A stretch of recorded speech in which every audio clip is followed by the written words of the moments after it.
पुराणों में उल्लेख है कि मनुष्य का शरीर नश्वर और आत्मा अमर है। धरती पर जिसने भी जन्म लिया है उसकी मृत्यु भी निश्चित है। हिंदू धर्म में मृत्यु के बाद व्यक्ति का 16वां संस्कार किया जाता है, जिसे अंतिम संस्कार कहते हैं।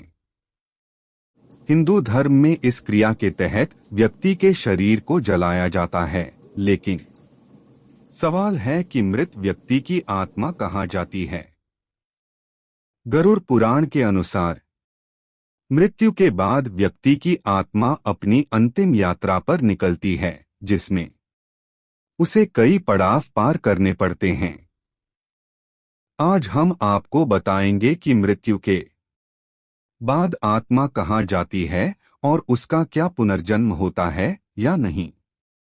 आत्मा तय करती है लंबा सफर। गरुड़ पुराण के अनुसार मृत्यु के पश्चात आत्मा को बहुत लंबा सफर तय करना पड़ता है। मृत्यु के बाद आत्मा को यमलोक ले जाया जाता है, जहां उसे मृत्यु के देवता यमराज के समक्ष पेश होना पड़ता है। कहते हैं कि इस यात्रा में आत्मा को लगभग 86,000 योजन की दूरी तय करनी पड़ती है। जो मनुष्य अपने जीवन में धार्मिक कार्य करता है और किसी भी जीव या प्राणी को मानसिक या शारीरिक कष्ट नहीं पहुंचाता है, वह आसानी से यमलोक तक पहुंच जाता है।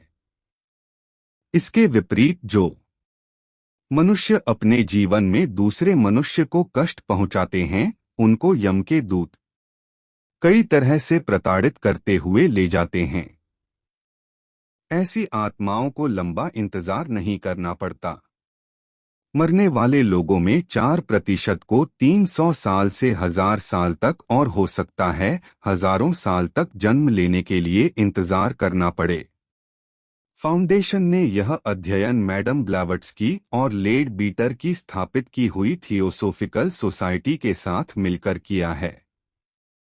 अध्ययन के मुताबिक 85% लोगों को मृत्यु के तुरंत बाद गर्भ मिल जाता है। इसकी वजह फाउंडेशन के अनुसार ज्यादातर आत्माएं सामान्य शरीरधारी होती है और उन्हें नया जन्म लेने में न इंतजार करना पड़ता है, न कोई कठिनाई होती है। विलक्षण और प्रतिभाशाली व्यक्तियों की आत्माओं को नए गर्भ के लिए रुकना पड़ता है, क्योंकि विलक्षण या असाधारण आत्माएं उसी तरह के व्यक्तियों को माध्यम बनाती है। रिपोर्ट में पिछले 100 साल में जन्मे व्यक्तियों के जीवन, स्वभाव, परिवेश और माता पिता की स्थिति का ब्यौरा जुटाया गया। ऐसी आत्माओं को करना होता है लंबा इंतजार। करीब 1,500 दंपतियों के जुटाए इस ब्यौरे में अभिजात्य, खाते पीते मध्यम वर्ग और साधारण स्तर के लोगों के अलावा अपराधियों और साधु स्वभाव के व्यक्तियों से बातचीत की गई। इनमें करीब 800 लोगों को पिछले जन्म की स्मृतियों, पास्ट लाइफ मेमोरी में ले जाया गया।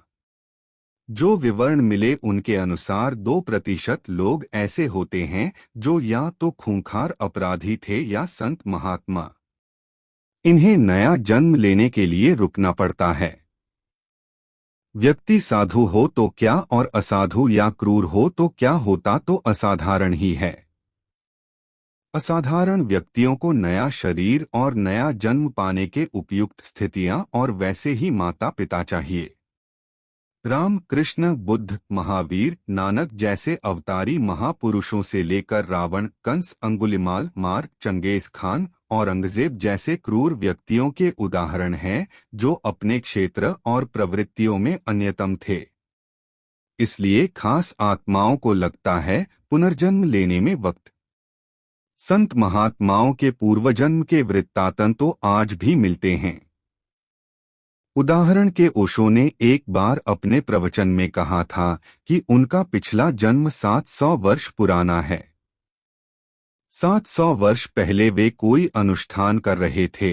अनुष्ठान पूरा होने के 3 दिन पहले उनकी हत्या हो गई और सूक्ष्म शरीर उपयुक्त गर्भ तलाशता रहा।